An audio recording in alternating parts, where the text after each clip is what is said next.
телевизийн оргил цаг мэдээллийн хэлбэр яг одоо үзэгч та бүхэн студиэс шууд хүрэхэд бэлэн боллоо. Анхаарлаа хандуулна. Бид өнөөдөр нэгэн чухал сэдвийг онцолж байна. Энэ юу вэ гэхээр Монголын ихэнх хэвлэл мэдээллийн хэрэгслүүд авилгад авсан мэрэгжлийн бус бохир сэтгүүл зүйтэй байгаа талаар хүрэхээр бэлтгэсэн юм а. Манай улсын хэвлэл мэдээллийн салбарын хамгийн том голлох 9 төлөөлөл ямар ч баримтгүйгээр ямар ч тодруулга авалгүйгээр худал мэдээллийг олон нийтэд хүргэсэн болохыг яг одоо үзэгч та бүхэндээ бид батлан харуулах гэж байна. Учир юу вэ гэхээр Монгол Телевизийн мэдээний алба Монголын хэвлэл мэдээллийн хэрэгслүүд олон нийтэд мэдээллийг хэрхэн үнэн зөв хүргэдэг талаар нэгэн туршилтыг хийсэн байгаа. Яг одоо энэ хүн мэдээллийг үзэгч танд хүргье. Мэдээ зарал 480 мянган төгрөг. За. За. Юу нэг 500 мянга. Хайгаа өгчихөө. Мэдээ бэлэн болвол мэдээг надад өгч тэгээд төлбөрөө мэдээ авахаас өмнө шилжүүлсэн байх шаардлагатай. Өчигдөр арай болон өнөөдөр энд харагдаж байгаа 9 хэвлэл мэдээллийн хэрэгслүүд хуурамч мэдээг олон нийтэд үнэн эсхийг шалгалгүй тодруулж асуулгүйгээр гаргасан байгаа. Харин яг ямар байдлаар энэ хүн мэдээг олон нийтэд хүргэснийг яг одоо үзэгч та бүхэндээ дэлгэцэн дээр илүү тайлбарлаж хүргэе. За эхний дэлгэцэн дээр Монгол Улсын хөгжүүллийн ураатай TV5 телевиз харагдаж байна. Энэ телевизийн хувьд мэдээллийг дүрстэйгээр хүргэсэн байгаа. Харин мэдээллийн их сурвалж гэсэн ураатай Eagle телевизийн хувьд мөн адил энэ хүн мэдээллийг дүрстэйгээр хүргэсэн байгаа. Харин иргэдийн хамгийн их итгэж найдаж мэдээллийг нь үздэг Монголын үндэсний олон нийтийн радио телевиз энэхүү мэдээллийг хуурамч гэдгийг шалгалгүйгээр дүрсгүй хэдийч цагаан мэдээ маягаар хүргэсэн байгаа юм а. Мөн хэд хэдэн сонин вебсайтууд энэхүү хуурамч мэдээллийг олон нийтэд мэдээлсэн байгаа. За сонинуудын хувьд бол өнөөдөр өглөөний бүх сонин эхний нүүрэндээ энэхүү мэдээг гаргасан байгаа юм а. За энэ бол 100% худал мэдээлэл юм. Гэвч эдгээр 9 хэвлэл мэдээллийн хэрэгслүүдийн нэг нь энэ мэдээллийг баримтыг нь шалгалгүй ямар ч тодруулга асуулгүйгээр зөвхөн төлбөр тооцоогоо хэрхэн хийх вэ гэдэг талаар лавсан байгаа юм а. За тэгэхээр удирдах түвшний хүмүүс, улс төрчид, бизнес эрхлэгчид зэрэг хэд хэдэн өндөр түвшний их сурвалжууд ийм төлбөртэй мэдээлэл өгөх нь энгийн үзэгдэл байдаг бөгөөд өдөр бүр ийм зүйл тохиолддог гэдгийг тайлбарлаж байсан юм. Тэгвэл Монгол телевизийн мэдээний албан үнийг үнэн эсхийг шалгахаар шийдлээ. Тиймээс бид Монголын 9 том хэвлэл мэдээллийн хэрэгслүүд рүү уцаар ярьсан юм а. Телевизүүдийг төлөөлж Монголын үндэсний олон нийтийн телевиз, Eagle, TV5 харин сайтуудаас Оллоо цэгийн маань, News цэгийн маань, Go цэгийн маань. Өдөр тутмын сониноос өдрийн сонин өнөөдөр 100 мэдээ гэсэн хэвлэл мэдээллийн хэрэгслийн маркетингийн албатай холбогдож энэхүү мэдээллийг хэдэн төгрөгөөр олон нийтэд хүргэж болохыг тодорхойлсон юм а. Мэдээ гаргуул энэ онцлог мэдээ гэсэн хэсэг дээр гаргуул хэд болд юм бол?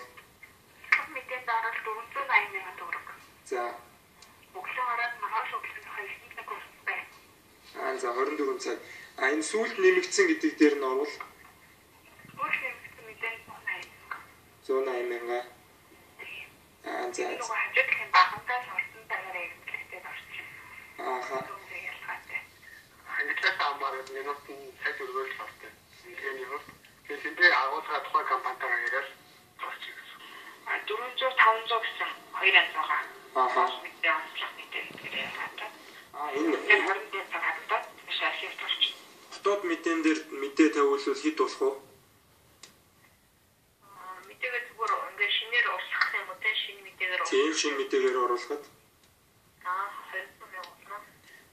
Голлох мэдээ болохоор үнэтэй юу? Нүүр хоцтой байгаа гэж үү? Өөр хэд болох вэ ойролцоогоор? 24 цаг зарнаа гэж нэг зүйл байна. Богино дотоод мэдээгээр оруулалт хэд болох вэ? Ер нь 500 мянга. Зураг дэвсээд одоо зүгээр богино мэдээнд оруулвал хэд байд юм бол? Юу таагаа ер нь дотоод мэдээ намайг гэсэн үг шүү дээ. Тэр нь зөвхөн Үнэн нь хэд гэлээ хараад? хараа 600 мянга байна гэдэг. Гар үн чинь хэд гэлээ хараад? 600. Нэгдүгээр нүрэн дээр 8-1 чинь хэд боллоо? Хар уус 400 шүү. За. Хар 400. Өнгөс нь болохоор 600. Ийхүү бид уцаар ярилцаж тохиролцоод дээрх мэдээллийн агуулга бүхий текстийг зурагтай хамт захин хаягаар явуулж мөнгөө шилжүүлснээр тухайн худал мэдээлэл олон нийтэд ямар ч хаалтгүйгээр хүрсэн. Ингээд өчигдөр болон өнөөдөр дээрх сонин телевиз сайтуудаар дэлхийн хамгийн том түргэн хоолны сүлжээ ресторан Макдоналдс 2014 оны 1-р сарын 1-нд Чингис хааны талбайн ойролцоо аль биесны нээлттэй хийх тухай худал мэдээлэл цацагдсан юм а. Чингис хааны талбайн ойролцоо нээлттэй эхний ресторан 2014 оны 1-р сарын 1-нд нээлттэй хийх бөгөөд нээлтийн өдөр бүтэн 10 цагийн турш бидний хийсэн зүйл бол ердөө л энэ. Бид эдгээр телевиз сайтууд руу зөвхөн уцаар ярьсан замын цахим шуудангаар худал мэдээллээ зурагтай нь хамт мэдээлсэн байгаа. За мэдээгээ гаргуулъя гэж төлбөрийг нь шилжүүлсэн юм. Харин үүний үр дүнд мөнгө авсан телевизүүд өчигдөр орой болон өнөөдрийн мэдээгээрээ бүгд худал мэдээллийг ямар ч баримт нотлохоогүйгээр за мөн энэ мэдээллийг хаана хизээ бэ гэдгийг огт асуулгүйгээр эфирээрээ шууд цацсан гэдгийг үзэгч та бүхэндээ батлан хэлье. За мөн өглөөний гарсан бүх сонингууд энэхүү мэдээллийг эхний нүүрэндээ худал эсхийг нь асуулгүйгээр тавьсан байгаа юм а. Тэгэхээр эдгээр хэвлэл мэдээллийн хэрэгслүүдийн төлбөртэй мэдээний ханш өөр байсан байгаа. За тэгэхээр үзэгч та бүхэндээ зарим нэгээс нь дурдан харуулхад Монголын үндэсний олон нийтийн телевиз 1 минутын 500 мянган төгрөгөөр үнэлсэн байгаа юм. За харин Eagle телевизийн хувьд 1 минутын 1 сая төгрөгөөр үнэлсэн байгаа юм. За тэгэхээр TV5 болоод 100-ны мэдээ TV5 телевизийн хувьд 220 мянга, 100-ны мэдээ өдрийн сонин өнөөдөр сонингуудын хувьд 400-аас 600 мянган төгрөгийн үн хайртай байсан юм а. Тэгэхээр сэтгүүл зүйн үндсэн зарчмын хүрээнд бид өнөөдөр эдгээр хэвлэл мэдээллийн байгууллага яагаад төлбөртэй мэдээлэл хийдэг талаар мөн яагаад ямар ч баримтгүй тодруулгагүйгээр худал мэдээллийг олон нийтэд цацсан талаар редакцаас нь манай сурвалжлах хэсэг тодруулсныг үзэгч та бүхэндээ яг одоо хүргэе.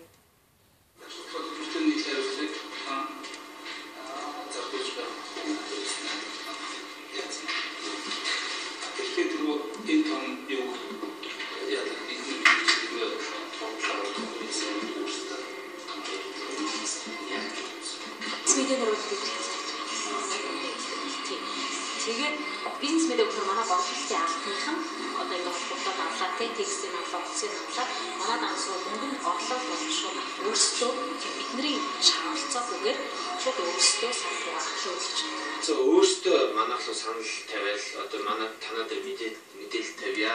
Тэгээ манайх одоо ийм компанигаа тэгээд танаад төлбөрийн төлөлд гаргаж ялгсан тийм юм байна шүү дээ. Хяналт тавьж бид нар гэхдээ наад төлбөртэй мэдэн дээр бол би сайн хэлсэн шүү дээ тий. Би наадах чи ахаж шалгаж болно. Маркетингаас би яг төлбөрөө төлж өгөө юу гэдгийг бол маркетинг руу шалгахгүй. Маркетингаар ямар замаас орж ирсэн юм бэ? Хэмээн мэдээллийг дамжуулах гэсэн юм бэ гэдгийг би шалгаад хариулт хийж болно. Адилхан сэтгүүлч шүү дээ. Богоо Монгол сүүлийн үед ингэчээд болохгүй шүү дээ. Шууд Макдоналдс гэдэг зүгээр л худлаа мэдээлэл байгаа байхгүй тий. Энийг яагаад гаргаж байгаа гэдгийг л асууж байна. Тэгээд цаад яг мэдээллийг авахтай яа шалгах юм байна. Өнөөдрийн бусад цагууд ч гэсэн бүртээ нэмэгдсэн байна шүү дээ. Харин тийм байх гэдэг бүртээ нэмэгдсэн. Тэр манай сэтгүүлч ажил биш. Хиний ажил? Би хэлж шүү дээ. Хэлж байгаа газраас нүгсэн байх. Хин хариуцлаа. Түмэнгөд үсэн ажил хийж шүү. Тэгээд танахаас юу хин авах вэ? Өмнөдөө дуусна. Тийм байгаа юм. Ичимрэмтэй. Хамтран мэдээ орж байна. Тийм ээ. 3 цаг. Өөр карт мат. Тийм. Тийм 3 цагийн танаа мэдээгээ. Хэн мэдээ? Ийм мэдээ ороогүй. Бүрүүчөө. Салбар нээх гэдэг энэ гэсэн үг байна. Албаас бол нэг сарын нэг манай салбар нэ. Тэрний өмнө зүгээр танилцуулгын мэдээлэл өгч байгаа. Тэгээд илүү реклам цуцгаагаа он гаргаад өгнө гэсэн болохоор энэний талаарх энэ мэдээллийн талаарх хариулт юм асуудлууд гаргацгаад дараа нь энэ харилцаа бид алт аюултай байхгүй. Тийм үстэй. Бид мэдээлэл сайн. Тэр талаас нь хандаад сайн ойлгох. За харин энэхүү хэвлэл мэдээлэлээр цацагдсан худал мэдээллийн талаарх иргэдийн санал сэтгэлдлийг яг одоо үзэгч та бүхэнд хүргье.